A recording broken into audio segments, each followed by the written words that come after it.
안녕하세요. 뉴스반장입니다. 오늘부터 2주간 윤석열 내각 후보들에 대한 인사청문회가 시작됩니다. 19명의 후보자들을 보니 인사청문 명단이라기보다는 검찰의 수사 대상자 명단이라고 하는 것이 더 적합할 것입니다. 전관비리, 병역비리, 부동산 재상 증식, 탈세, 업무 추진비 논란, 아빠 찬스 등 범죄 혐의자들로 가득 채워진 비리 만물상을 보는 것 같습니다. 자장면 시켜 먹으며 압수수색에 뜨거웠던 윤석열 검찰의 수사 방식대로라면 인사청문회보다 수사 소환 조사를 해야 할 모양입니다. 이제 국민검증의 시간입니다. 민주당은 이번 인사청문회를 통해 고위공직에 대한 국민 기준을 정립하겠습니다. 국민을 대신해 국민 눈높이에서 철저히 검증하겠습니다. 국회는 2일 오전 10시 한덕수 총리 후보자를 비롯해 추경호, 박진, 박보균, 한화진, 원희룡 장관 후보자까지 총 6명에 대한 인사청문회를 시작했습니다. 후보자 전원이 사실 자격 미달, 함량 미달 후보인 것이 자명하게 드러난 상황에 민주당에서 요구한 자료조차 제출하지 않고 어거지 밀어붙이기식 청문회를 강행하고 있는데요. 청문회는 사실 요식 행위일 뿐 윤석열 대통령 당선인은 이들 장관 후보자 모두 장관으로 임명 강행할 게 뻔해 보입니다. 검증이 아니라 얼마나 많은 비리와 범죄 의혹이 덜 드러나게 하는가가 관건인데요. 후한무치함을 넘어 이토록 뻔뻔한 정치 집단은 태어나서 처음 봅니다. 자신의 죄는 티끌 같고 타인의 죄는 대들보 같게 여기는 이 집단의 내로남불, 똑같은 정의와 공정의 잣대로 반드시 심판해야 하는데요. 오전 내내 채널을 돌려가며 청문회를 계속 시청했는데 평가할 가치조차 없습니다. 사실은 거기는 그냥 외교부 장관이 잠만 자는 곳이 아닙니다. 외교가 실제로 계속 이루어지는 현장이기 때문에 존중받을 필요가 있죠. 그래서 대통령 당선인이 최초의 외교부 장관 공간을 좀 대통령 관저로 쓴 게 어떻겠냐라는 제안이 왔을 때 거기는 외교하는 곳인데 제가 어떻게 쓰겠습니까? 이렇게 얘기해서 당선자가 말했죠. 실제. 그 검토 대상에서 제외됐다. 이렇게 분명히 보도가 되지 않습니까?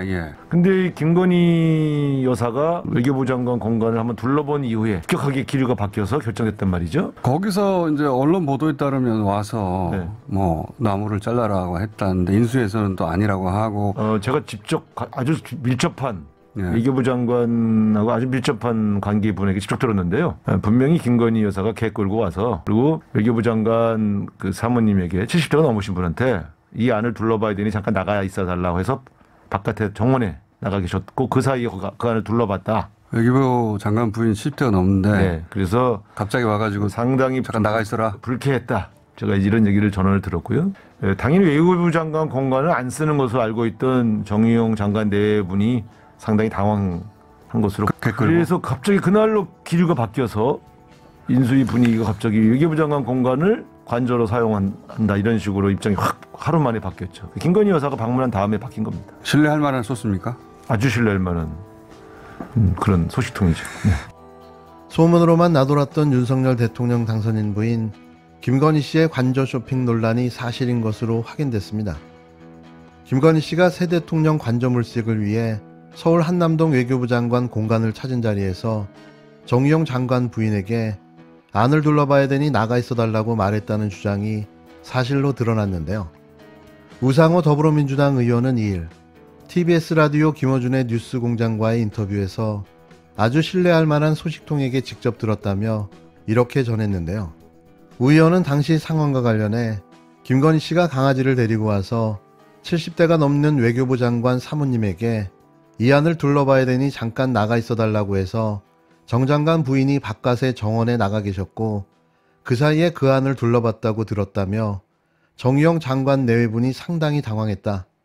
정 장관 부인이 상당히 불쾌했다는 전언을 들었다고 말했습니다. 어떤 누구라도 화가 났을 텐데요. 사전에 아무런 협의도 없이 지멋대로 점령군처럼 쳐들어와 살던 사람에게 나가 있으라고 하면 그게 상식적인 행동입니까? 그것도 슬리퍼를 신고 개까지 끌고 와서 말입니다. 앞서 한겨레는 지난달 중순 김 씨가 갑작스럽게 외교부 장관 공간을 찾아 건물을 살폈고 관저 후보지가 변경됐다고 보도한 바가 있는데요. 이게 사실이었던 겁니다. 기본적인 좀 심하지 않습니까? 좀 심하네요. 예? 일반인들이 그리고 한번 와서 봤다고 그래서 대통령 네 분이 쓸 관저가 원래 육군 참모총장 공간을 쓴다고 했다가 비샌다고 지금. 무슨 비가 새요. 대한민국 육군 참모총장이 비 새는 집에서 잔단 말이야? 말도 안 되는 소리 하고 있어. 하여간 아니 비는 조금 셀 수 있지만 그럼 막으면 되잖아요. 아니 그럼 비 맞고 자요? 그러면 육군 참모총장은 지금 막 무슨 말도 안 되는 소리. 거기 다 수리비가 다 국가 돈으로 지급되고 있는데. 그러면 육군 참모총장 관리하시는 분들 징계받잖아. 말도 안 되는 소리 하고 있어요. 군인들이 수리할 텐데. 그냥 외교부 장관 공간이 더 살기 좋아 보여서 가고 싶어요라고 솔직히 얘기하면 되지. 무슨 비가 새서 간다고 그래요. 어쨌든 이 과정 자체들이 아주 부자연스럽고 아주 좀 무례합니다. 제가 언론 보도에 따르면 김건희 씨가 방문한 이후 3일 있다가 당선자가 다시 방문하려고 했다. 여기까지 보도가 됐는데 어떻게 네, 됐습니까? 그것도 사실입니다. 근데 이제 그때 보도됐지 않습니까? 정의용 장관께서 동남아 국가들 대사들하고 미팅 중이셔서 그건 못 나가죠. 나가라고 해도. 미팅 중 외교 행사 중인 거니까요. 네. 그래서 뭐 대통령 당선자 오신 거를 영접을 못 하고 그냥 돌아가셨다 이런 얘기를 들었습니다만 어쨌든 그거 미리 전화 한 통 해보면 될 걸 왜 전화를 안 하는지 모르겠어요. 그 시간에 외교부 장관이 동남아 대사라고 미팅한다는 사실을 파악했으면 그때 오면 안 되죠. 저는 이 관저 관련돼서 이렇게 이런 웃지 못할 해프닝들이 생기고 있는 거는 사실 국가 망신입니다. 이게 뭐야 이런 게 왜 이렇게 일어나는지 모르겠어요. 이어 우연은 그날 기류가 바뀌어서 인수위가 분위기가 갑자기 외교부 장관 공간으로 관저로 사용한다. 이런 식으로 입장이 확 하루 만에 바뀌었다. 김건희 씨가 방문한 다음에 바뀐 것이라고 주장했습니다. 애초 관저 후보지로 올랐던 육군 참모총장 공간이 노후에 비가 셀 정도라는 윤 당선인 쪽의 설명에 대해선 대한민국 육군 참모총장이 비 새는 집에서 잔단 말이냐며 말도 안 된다. 공간 수리비가 국가 돈으로 다 지급되고 있는데 그러면 육군 참모총장 공간 관리하시는 분들이 징계를 받는다고 목소리를 높였는데요. 누가 들어도 납득이 불가능한 사유인 거죠. 이어 우연은 이틀 후 윤 당선인은 아무런 연락도 없이 느닷없이 외교부 장관 공간을 방문했다며 당시는 정 장관이 동남아 국가연합 대사 등과 외교 행사를 진행 중이었던 사실을 언급했습니다. 그 시간에 외교부 장관이 동남아 대사와 미팅한다는 사실을 파악했으면 그때 오면 안 된다며 관저 관련해 이런 웃지 못할 해프닝들이 생기고 있는 건 사실 국가 망신이라고 꼬집었습니다.